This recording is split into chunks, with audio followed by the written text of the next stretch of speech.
ধন্যবাদ ভিডিওটি প্লে করার জন্য।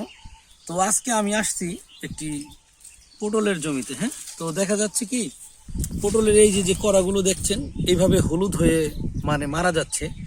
আরও আছে অসংখ্য, এই যে দেখা যাচ্ছে এই যে এই পাশে, এই যে মূলত অনেকগুলো কারণেই হলুদ হয়।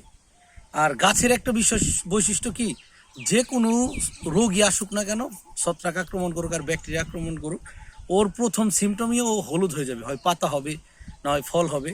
তো আসলে এই হলুদ দেখে বোঝার কোনো উপায় নাই যে এই কারণেই হলুদ হয়েছে। তো সেজন্য আমরা নানান ধরনের ছত্রাকনাশক ব্যবহার করি। তো সেক্ষেত্রে আমরা এইটার জন্য আমরা বর্তমান সাজেস্ট করলাম রোভরাল। হ্যাঁ, রোভরাল 16 লিটার পানিতে আমরা 25 গ্রাম রুবলার ব্যবহার করব, সাথে আরও একটা ছত্রাকনাশক ব্যবহার করব, সেটা হলো অটোস্টিন। হ্যাঁ, অটোস্টিন কার্বন ডাইজিন গ্রুপের, সেটা আমরা 16 লিটার পানিতে 30 গ্রাম দেব। 16 দুগুণে হয় 32, তো আমরা 30 গ্রাম দিচ্ছি, মানে এটা 32 দিলেও হবে, বা সুবিধার জন্য 30 লিটার বললাম। তো এটা শেষ বিকেলে পরপর 2বার স্প্রে করবে, ইনশাল্লাহ আমাদের এই প্রবলেমটা সমাধান হয়ে যাবে।